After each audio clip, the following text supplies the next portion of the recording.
Are you moving to Iowa in 2023? Well, these are the things that you should expect when moving here. The number one thing that you should expect when moving here is the changes in our income tax. Yes, things are changing, and as of 2023, things are getting set into motion. So our tax system, our income tax system here in the state of Iowa was a graduated system. So you were at this level, you pay this kind of taxes, and then you move on up based on whatever your income level was. And that is actually changing as of right now. And the state of Iowa is actually trying to tend to go towards a flat tax rate of 3.9%. But trust me, it's not all happening in 2023 though. It's gonna happen gradually. You know, the first thing that's gonna happen is this year, the top income earners are gonna go from an 8% tax rate down to a 6% and gradually get to that 3.9% flat tax.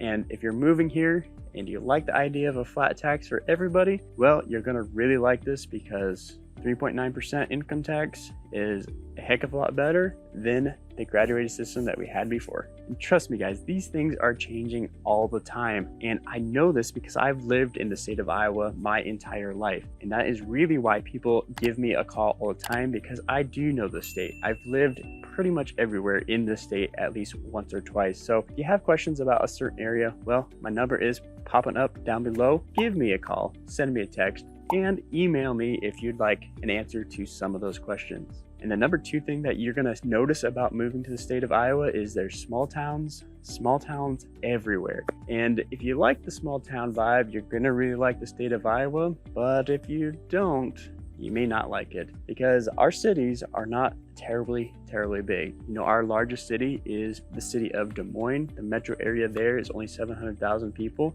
and by most standards of the city, it's really not that large. But we have about 3 million people living in the state. So all those other people, they're pretty much living in all of these small towns everywhere. And the benefits of small towns are pretty significant in my mind. I grew up in a small town, only about 1,500 people on the western side of the state, and I absolutely loved growing up there. We were in the Les Hills. The community was close knit, and it was just really cool. And the biggest thing that I saw happen, and I didn't realize how much of a benefit I had at living in this small town, was when my dad passed away. Now, he wasn't somebody that was a big socialite, but when he passed away, the community really rallied around my family. It was really awesome to see. In one of the hardest times my family ever had to go through, our community really backed us up and was there for us. So it's really cool. But if that's not for you, where do you live in the state of Iowa? Well, we do have a few cities. Like I mentioned, Des Moines is one of those. It's around 700,000 people in the metro area. And that includes West Des Moines itself, Ankeny, Johnston, all of those little surrounding areas is included in that 700,000. But if Des Moines is not the place that you want to be, you have places like Davenport, which is where I'm currently at. We have Cedar Rapids, we have Dubuque, we have Council Bluffs. We have other larger cities in the state. Just know that they're not going to be the large cities that you may think of, like Chicago or Los Angeles or, I don't know, Boston. They're not those kinds of cities, but they are a great place to live, even if the small town isn't a place for you here in the state of Iowa. Winter is coming here in the state of Iowa, and that is in all seriousness, not just the Game of Thrones version of winter. I really hope it's not the Game of Thrones version of winter is coming. But the truth is, winter does happen here all the time. And this year, the Farmer's Almanac is calling for extremely cold temperatures and a lot of snow. Now, say what you might about the Farmer's Almanac, I personally think it's kind of a pseudoscience. I have no proof to prove that, but that's just my view on it. But they're saying we're gonna have really cold winter and quite a bit of snow. So we'll see what happens. Regardless of what they say, it does get cold here and we do get snow here. So you got to make sure you have the proper gear. You got your snow boots, you got your winter pants, you got your thick coat for those cold temperatures and the wind that comes along with the cold temperatures here in the state of Iowa. So be ready for it. If you're moving here, it's just right around the corner. This is being taped in September, so it's really not too far away. So if you're coming in at the end of the year here, just know winter is coming. Here in the state of Iowa, prices are on the rise here in 2023. Yes, it is true. Our housing prices have gone up, the interest rates are up, but the truth of the matter is we're still one of the lowest cost of living states in the United States. We did go from an average house price of about 165, 170,000 in 2020, and now the average house is about 240. Now, some of you may be watching this and you go, 240?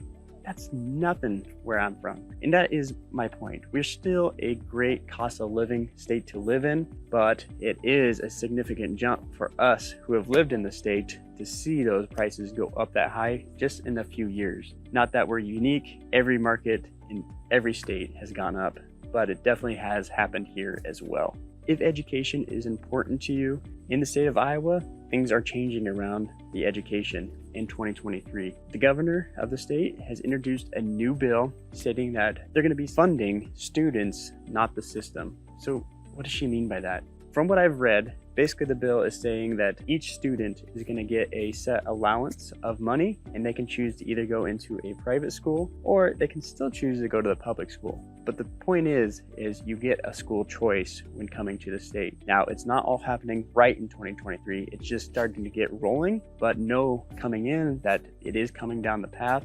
And if that's not something that you would like, well, maybe check out a different state that doesn't have school choice. But it is something that is going to happen here in the state, and it's going to happen fairly quickly. 2023 is just the start of that. Now, we talked about the small towns, the rural areas, and we hear a lot about those small towns, but what does that do as far as the traffic? Well, traffic is kind of non-existent in the state of Iowa for the majority of the land that we have. Now, that doesn't mean to say that we don't have traffic at all. Places like Des Moines, they definitely do have traffic. I remember I was living in Ames and driving to Des Moines every day for a job for about 4 or 5 months. And it seemed like every time I got off of work was the worst time to get off of work. They have 2 interstates there. I got on one, and pretty much every single day I was in a traffic jam. Now, was it a traffic jam that you may see in Chicago or LA? No, the traffic was moving still, but for us here in Iowa, it seemed like a lot. So yes, the traffic is almost non-existent here in the state with all these small towns, all these rural areas, but it is still a concern if you're going to be moving into one of the cities. Think about the traffic though in the cities, even though they are pretty minuscule, they are timed, right after work gets off, right before you go to work. Those are basically the main times that you're going to have traffic jams. Otherwise, traffic is pretty free flowing everywhere you go. A hot topic item that is going on in the state of Iowa is the political ecosystem that we have going on right now. Yes, it's going to go on everywhere, but Iowa is especially important. And why is that? Well, Iowa is the first state that gets to hold their primaries, which we actually call caucuses here in the state. Basically, Iowa is the first ones to let the country know who we think the next presidential candidate for each party is going to be. Because of that, we see a lot of political ads. We see a lot of campaigning going on. We see just a lot of political ecosystem type stuff. And if you're not prepared for that, when you move here, you're gonna get overwhelmed and just feel over it. I feel over it all the time. I think it's a super important thing to be a part of, but you do get overwhelmed constantly with ads, people stopping at your door, people telling you their opinion about different things. And just know in 2023, it's going to get even crazier because the caucuses happen in 2024. At the end of the year here, there's going to be a big push to try to convince you of which candidate is going to be the front runner for whatever party you decide to be in. Now, here's the thing about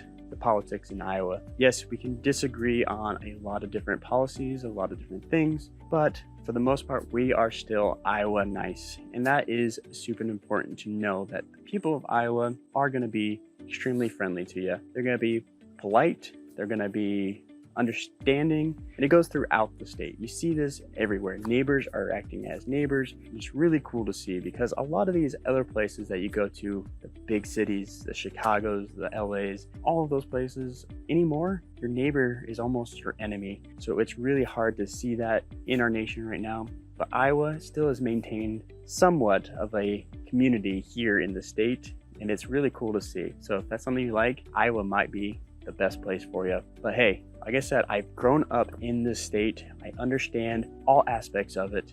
So if you have questions about moving here, well, my number is popping up down below. But if you want to know the pros and cons of living in the state of Iowa, well, check out this video right here because I do cover those pros and cons.